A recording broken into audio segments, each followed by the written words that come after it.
काठमांडू में एक संयोग, एक अनपेक्षित प्रेम कहानी। अध्याय 1, पहली मुलाकात। काठमांडू की संकरी गलियां उस दोपहर चहल पहल से भरी हुई थीं। सौरभ, एक युवा घुमक्कड़ जिसे फोटोग्राफी का शौक था, भक्तपुर की गलियों में घूम रहा था।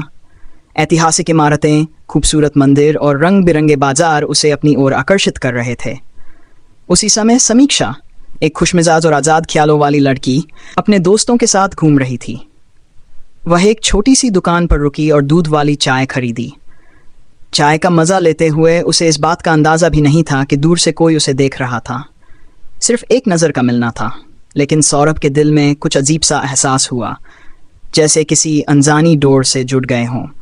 लेकिन जब तक वह कुछ समझ पाता, समीक्षा भीड़ में खो चुकी थी। अध्याय 2, दोबारा मुलाकात जब उम्मीद नहीं थी। कुछ दिन बाद सौरभ काठमांडू से इलाम चला गया। वहाँ की हरी भरी चाय की पहाड़ियाँ उसे सुकून दे रही थीं।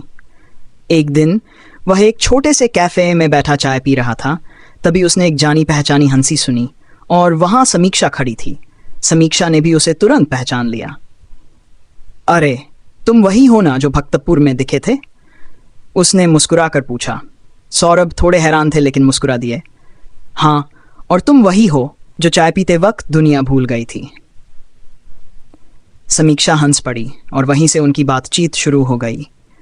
अध्याय 3, दिलों का करीब आना। उस दिन उन्होंने साथ में समय बिताया, पहाड़ियों में घूमे, जिंदगी के सपने और ख्वाहिशें एक दूसरे से बांटीं। सौरभ ने बताया कि उसे फोटोग्राफी बहुत पसंद है। समीक्षा ने कहा कि उसका सपना है दुनिया घूमना। ये कोई फिल्मी प्रेम कहानी नहीं थी, न कोई नाटकीय मोड़, न कोई बड़े वादे। लेकिन यह सच्चा था, दो अजनबी जिन्हें किस्मत ने मिलाया था। अध्याय 4, विदाई और उम्मीद। शाम ढलने लगी और विदा लेने का समय आ गया। शायद किसी और शहर में, किसी और संयोग में फिर मुलाकात हो, समीक्षा ने मुस्कुराते हुए कहा। सौरभ ने उसकी ओर देखा और मुस्कुरा दिया। शायद जिंदगी ऐसी ही छोटी छोटी मुलाकातों से बनी होती है। उन्हें नहीं पता था कि वे फिर कभी मिलेंगे या नहीं, लेकिन कभी कभी प्यार वादों या कस्मों में नहीं होता, बल्कि उन्हीं खूबसूरत पलों को जीने में होता है।